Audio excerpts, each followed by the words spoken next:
So, in a recent interview, Tyson Fury, well, in his last few recent interviews, he's been adamant that he is retiring. And a lot of people are like, as we know, Tyson Fury, he says he's going to do one thing and then does another. I'm almost certain that he is going to retire. There's too much turmoil going on in Tyson Fury's life at the minute, and he is at this fight with Dillian Whyte will be his last on his contract with Top Rank, and Bob Aaron's already denounced working with any fighters that are affiliates with MTK Global XYZ. So, also, Tyson Fury had this to say. Stand by. Taunt the media in a certain way. Nope. I assumed it was one of those things that you were saying. No. This is it. This is the final countdown. This is the final curtain for the big GK. It doesn't get any bigger than this. This is it. 94,000 people, Capital Stadium, London.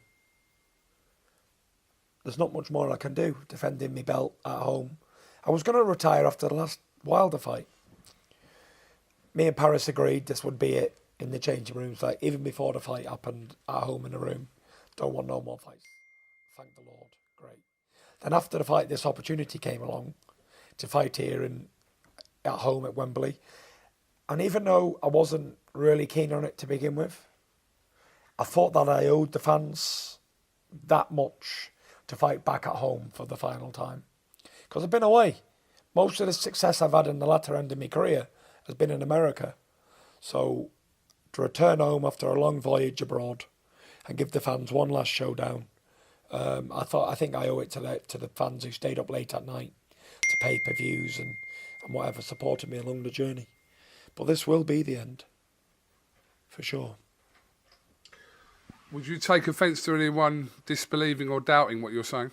No, because the common factor is that people are greedy, and they wouldn't be able to understand how someone would be willing to walk away from a double Euro jackpot win for having one more fight. But I've been taking a lot of advice and counsel from a very, very, very intelligent person.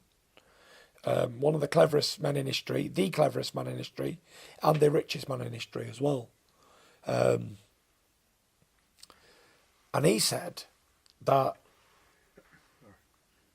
the best things in life are eating and drinking and enjoying your work.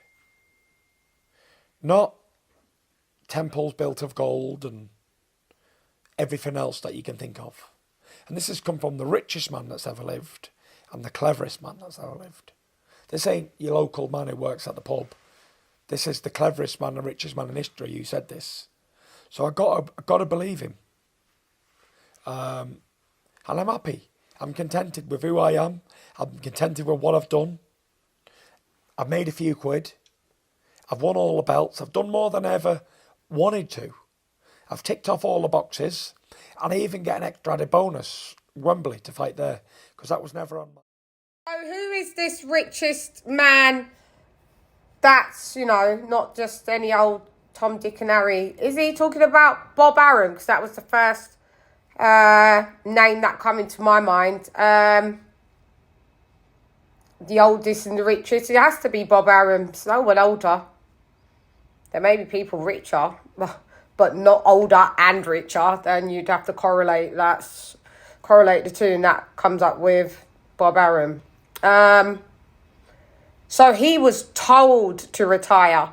I think it's this is very strange to me that Tyson Fury is adamant on retiring when, a few months ago he was like, he'll run through Dillian Whyte, do a couple other fights, chill out for a bit, come back, fight Derek Chisora again or something like that, mop up the younger new school heavyweights,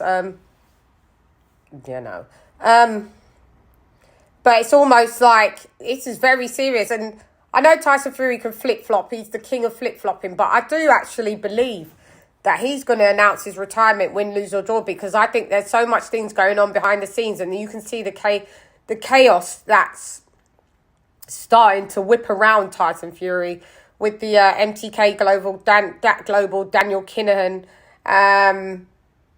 Bob denouncing Daniel Kinahan. So therefore, Tyson Fury doesn't really want to be denouncing him, and then all of a sudden, you know, he's backed up. He's in a rock and a hard place, basically, because nobody will fuck with him afterwards. And I don't think he wants to be disloyal to his friend Daniel Kinahan, which I'm not interested in the story. Interested in his story as a standpoint as Tyson Fury, the boxer, and what's kind of around him, not what people's doing around them or not doing.